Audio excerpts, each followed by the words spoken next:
we've got two cases, correct? Correct, Your Honor. Both. And you are Caleb Landry? Sir. In 23 CR 908, the earlier case, you were charged with the state jail felony of burglary of a habitation on or about February 14th, 2023. And that carries with it no less than 180 days up to 2 years in the state jail. You'll understand if convicted. I think you said burglary of a habitation. I said burglary of a building, state jail, a burglary of a building, not a habitation, a burglary of a building, which is lesser than a burglary of a habitation. It's no less than 180 days up to 2 years in the state jail. Burglary of habitation is a second degree felony. Do you understand what you're charged with here in this? Yes.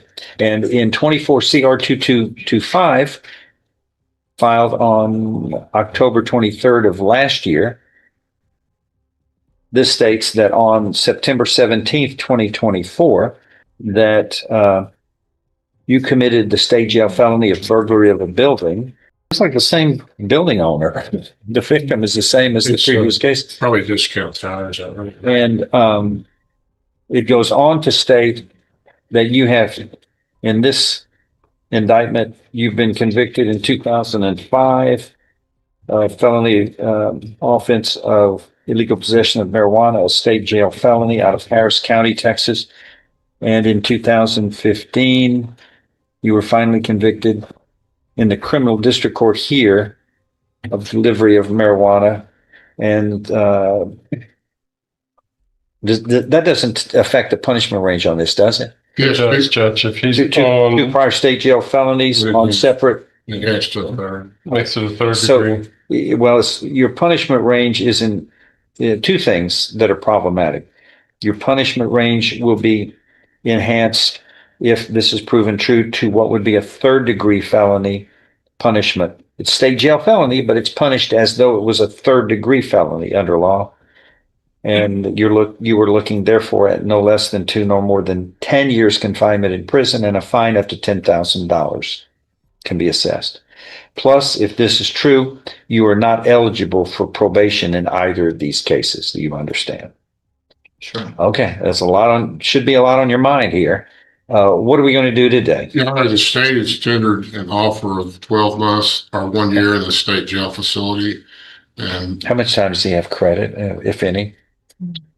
Please. Okay, go ahead. Mr. Landry's advised that he's refusing that. Is that correct? Okay, You don't That's what you wanna do? The state's offer. that's what you want to do?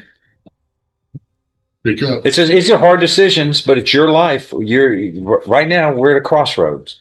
It's either going to go that way or this way. Which one? To be clear, one of the things that hasn't been stated, he is not eligible to receive probation from a jury. I said that. Should he should do that, I will, if he continues down that path, I'll withdraw the state jail offer and give the enhancement notice on both cases, so that they're both dealing with third degree. Sure. Okay, it wasn't. Yeah, It wasn't included in the first indictment for some reason. We must have recovered them by the time he alleged to have committed the second offense. He has 17 days credit. okay, not a lot. not a lot. Let me ask something here. What's his bond? What are your bonds? Each. $5,000. Each. Be probably 5 each, Your Honor. I would have. That's what he seems to. He's correct. Okay. When was this bond posted? In 908. I'm looking at July 15th of 2024, correct? Is that right, everybody? That's what I'm seeing. If that's right, then It's $5,000 he's alleged to have committed the second offense while he was in on bond. September. Yeah, we got a bond issue. You committed, according to the grand jury, and this second offense after you had been charged and in this earlier case, and you posted a bond of $5,000. Let's see, stand by. Looks like the amount of bond was fixed at $25,000 on July.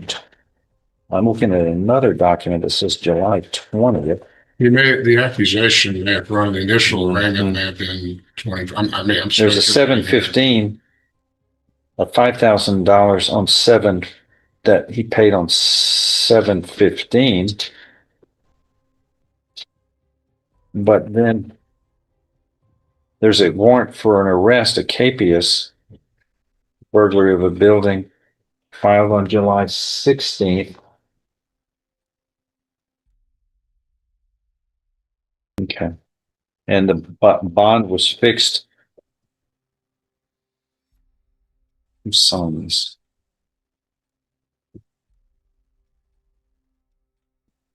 He probably It got says it. the amount of bond fixed by the court in this case is $25,000 here. That was probably an initial arraignment. He didn't postpone. Yeah, it was an arraignment. And he got out on accusation after that, and the warrant popped up sometime after he was released on accusation in the bond. But it's showing 5,000. Was set at 5. Is that right, Lacey? It's showing 5,000 on this. Okay. But he was arrested on the. And all of this was done though before it is alleged that he commits this next crime, 24 CR 2225. He may have been out on the accusation on the second offense. No, the second offense is on or about September 17th of 2024. All of this is July. And July. It's the initial bond he made in 908. It was made on 7/15 of 24. Yes. Of $5,000. yes. Then what? And then it looks like the bondsman surrendered that bond when he was rearrested.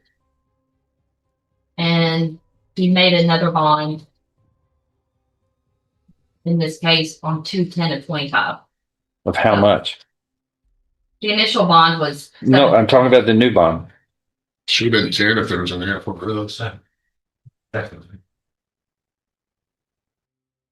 it wasn't an AFR, so it was a surrender. Oh, all right. Is it showing it's still 5,000? Yes. Yes, Okay. still 5,000. Okay. And then when did he post the bond in 24, 22, 25?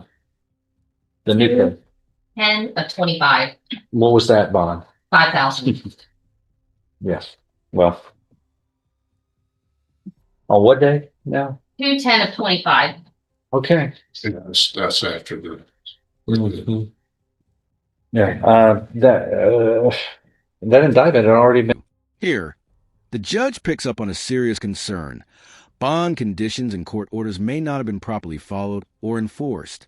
That's a major problem, because these rules aren't optional. They're mandatory. What began as a straightforward burglary case now takes a sharp turn, opening the door to a deeper review of whether the system itself failed along the way. Prepared and has those prior convictions, and then you have that. Right. It just slipped. It must have slipped by somebody. See, on this indictment, here's what's once again, I don't know how this is happening. On this indictment, on the face of the indictment, 7/20/23, that's me writing it. When I get the bond, I'm setting the bond at $25,000 plus a GPS device. Do you even have a GPS device? You don't even have that. I don't know what are my orders doing here that aren't being followed. I don't understand. But this was my orders on July 20th of 2023. Thereafter, those are changed.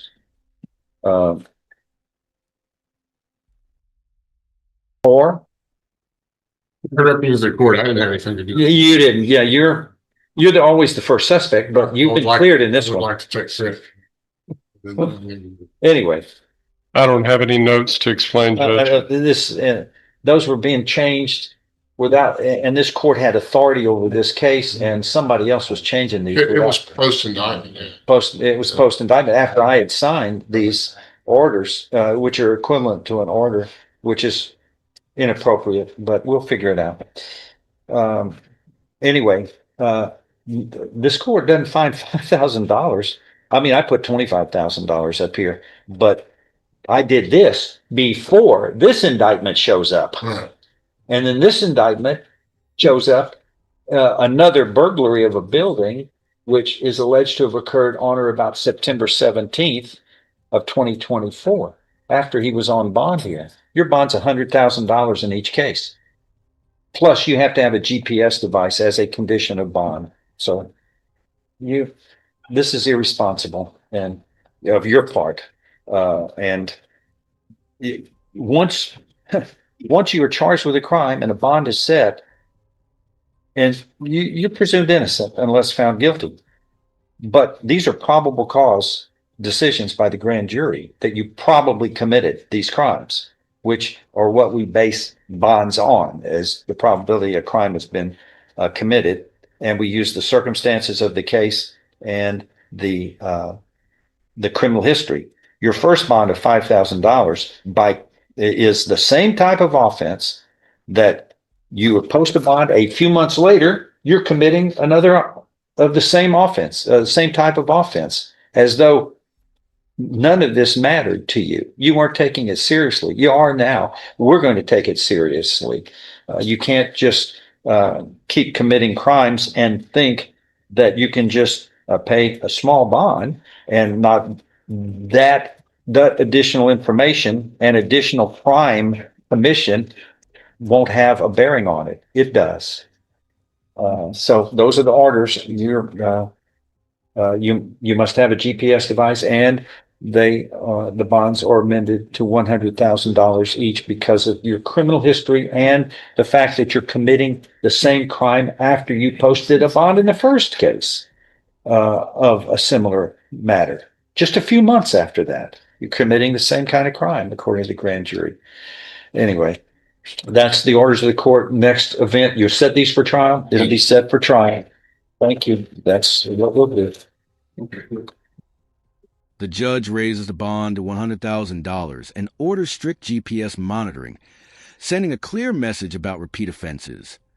This isn't just punishment. It's about control and accountability. The real question now is whether the defendant pushed the system too far.